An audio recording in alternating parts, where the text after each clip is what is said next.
Do you expect that if we can't find a diplomatic solution to Ukraine, the Ukraine problem, that Russia will either invade and occupy or install a puppet government? Well, first of all, the number one priority is deterring Vladimir Putin from taking that action. That's why we are offering to deploy extra troops into Estonia. We are providing more air support across the Black Sea, and we're supplying defensive weapons to Ukraine to make sure that they are in the best possible position should Vladimir Putin try to stage an incursion. And what I'll be announcing later this week is improved legislation on sanctions so we can target more Russian interests that are of direct relevance to the Kremlin, because we absolutely need to stop this happening. That is our number one priority. Of course, we'll use diplomacy. I'm travelling to Ukraine this week. I'll be travelling to Moscow next week. However, the number one thing that will stop Vladimir Putin taking action is if he understands the costs of that action. This could result in a quagmire, and he should be well aware of that. Well, let's take those steps one by one. First the military and then the economic. I'm no defence expert, but any armed conflict is going to be in Ukraine, and we already have a small number of personnel there. Why are we sending troops to Estonia? Well, we already have troops in Estonia, the enhanced forward presence as part of NATO. And what this is about is bolstering our allies in the Baltics. They feel increasingly under threat with Russia's aggressive behaviour on the borders through Belarus, but also directly with the Baltics. So we are supplying further troops, as are our NATO allies. We're also strengthening around the Black Sea as well. So this is about making sure that we bolster our NATO allies, who we have direct commitments to, as well as supplying those defensive weapons into Ukraine to make it much harder for the Russians to think it's an easy target. Yeah, but the total in Estonia will be 1,800 troops now. Putin has 100,000 on the Ukraine border. That force in Estonia is a pretty small bolster, isn't it? I mean, he's not going to take that seriously. This is part of a work with NATO overall. So our American, our Canadian, our French allies are all putting further forces to strengthen NATO's eastern flank, and that's important. And the point I would make about the threat from Vladimir Putin is it's on the border of Ukraine. The Ukrainians will fight hard. You know, they are not going to give up easily, and this could well result into a quagmire, you know, like the Russians saw in Afghanistan or Chechnya. So this is not going to be simple for Russia. We need to make sure that that's the case. Well, let's think about how the quagmire, as you put it, gets created. Will we, as a country, support a Ukraine resistance force if they are invaded? Will we send them money? Will we send them weapons? Does Vladimir Putin need to know that we may not put boots on the ground, but we will supply and support and fund a resistance movement that will make life difficult for him for years? We're ruling absolutely nothing out. So we're already supporting in areas like cyber, in areas like intelligence. So recently we released intelligence that showed that Vladimir Putin was seeking to install a puppet government in Kiev. We're working on other areas of support. I mentioned the defensive weapons. We've trained up 20,000 Ukrainian troops. So we will look at every option, and we will work with our NATO allies to support the Ukrainians and support freedom and democracy. And that includes providing money and arms to make any Russian occupation of Ukraine as difficult and, frankly, impossible as Chechnya was for Russia. We are already supplying defensive weapons to the Ukrainians, and we are supplying training and the skills that they need to be able to resist any Russian invasion. All right, let's talk about the economic sanctions. I noticed that you said that you plan to bring in new legislation. as far as I understood it, we thought we had the powers to be able to do what was necessary. What will be new about the economic sanctions beyond the Magnitsky-type sanctions that have been applied before? What have you got in mind? So currently the economic sanctions are fairly narrowly drawn. So we could only target companies with a direct involvement in destabilising Ukraine. What we are looking to do is widen that, so any company of interest to the Kremlin and the regime in Russia would be able to be targeted. So there will be nowhere to hide for Putin's oligarchs, for Russian companies involved in propping up the Russian state. That's what we are looking at doing this week. Would that include, for example, the capacity to seize property, which may not be very far from where we're sitting here, which is worth hundreds of millions of pounds, in the hands of Putin's oligarch pals who've put their money into London property? Nothing is off the table. And we're not going to go into details of exactly who and how we would target the sanctions. What the legislation enables us to do is hit a much wider variety of targets, so there can be nobody who thinks that they will be immune to those sanctions. So the message to Mr. Putin and his friends is, where have you got the money? Where have you stashed it? We're coming after it. Absolutely. And we are working very closely with our allies, including the US, including the Europeans, to make sure that that is a severe package of sanctions, so the Russian government understand that they will be hard hit in the event of an incursion. This is going to be very, very difficult for Russia.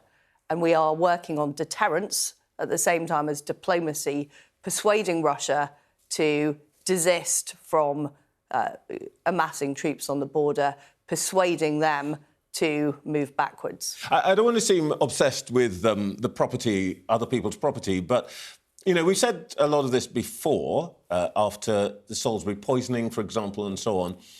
And it seems that we haven't really done very much to hurt the people who have got all those big houses in Belgravia or who have large deposits in London banks.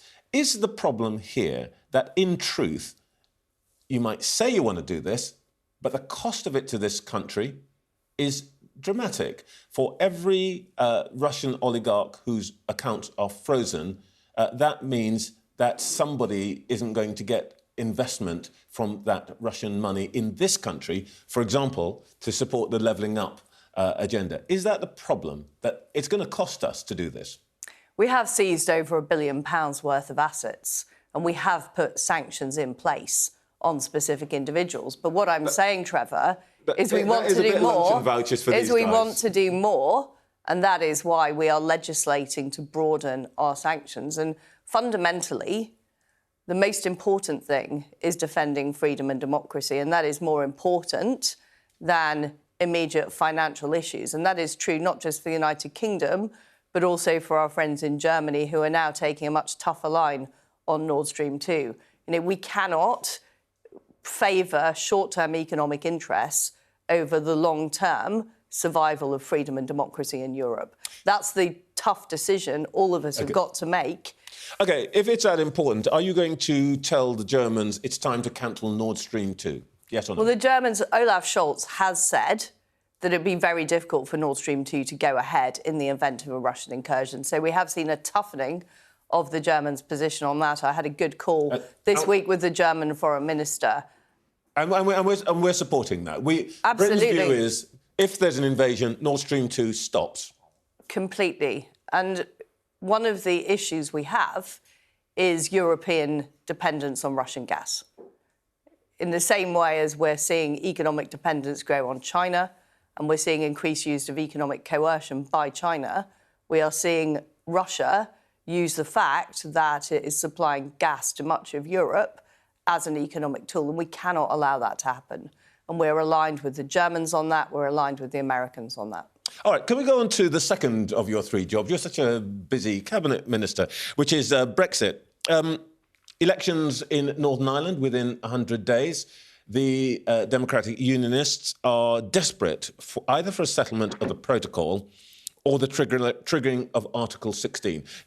Just to get clear, first of all, do you have a date in your mind at which you'd simply stop the clock and invoke Article 16 if there is no agreement on the protocol?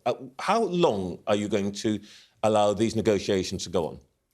The protocol isn't working. I was in Northern Ireland earlier this week looking at what was happening on the ground, and people are struggling to import food and other products from Great Britain. And that can't be right, because we are a single country, we're a single market, and people should be able to get those goods and products from GB into Northern Ireland. So I want to fix the protocol.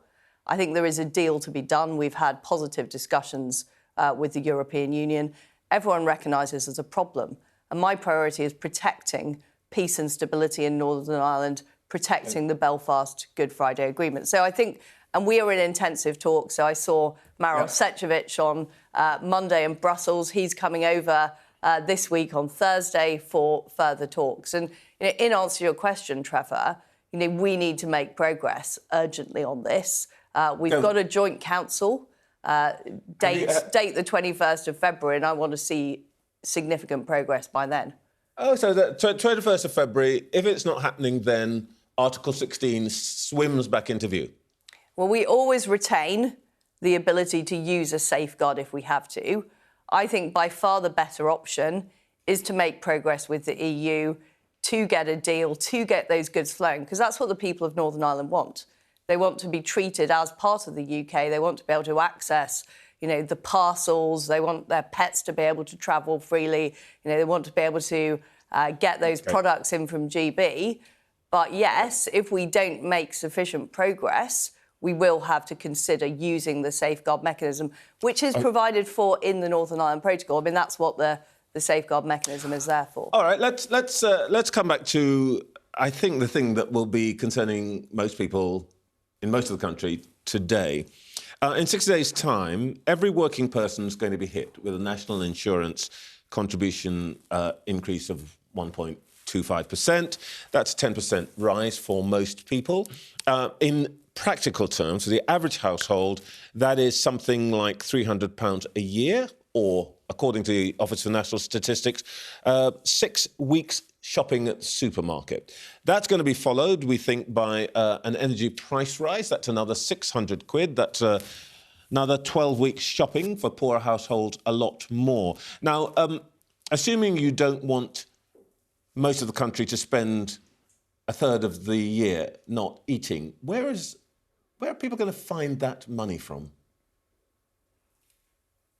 It is a very difficult situation that we face, and that is faced around the globe on the cost of living, because we are seeing the backwashes of the COVID crisis. We've seen problems with supply chains, problems with the delivery of goods. And the best thing we can do as a government, which is what the Prime Minister is doing, is opening up our economy, helping the economy to grow. That's why we've now got the fastest growing economy in the G7. We're one of the most open countries where people are able to get back to work. We're able to get the economy going. And ultimately, we are going to pay the cost that we generated during the COVID crisis by economic growth. And that's what the Chancellor's focused on. That's what the Prime Minister's focused on. But of course, we do have to pay for the money we spent supporting businesses and supporting people during the COVID crisis. It's not an easy situation to deal with, but I think the public do recognise that we now have higher employment than we had at the start of the COVID crisis, and that really is an achievement. But we are talking about people in work. And I've got to say, this is quite baffling coming from your government, and particularly from a co-author of a pamphlet which extolled the virtues of free market and low taxes, the revolution wrought by Mrs Thatcher. And this morning, Prime Minister and Chancellor boast that they're Thatcherites. Now, of course, you've had to deal with COVID, but Margaret Thatcher had to deal with a war. She had to deal with riots and regeneration of the inner cities. She had to deal with double-digit inflation throughout the 1980s. She did not impose new taxes. This is not conservatism as you have always told us it should be? We want to see taxes come down. And the Prime Minister and the Chancellor made that very, very clear. You've just increased them to the highest level a burden since actually several decades. The issue is we need to get economic growth up.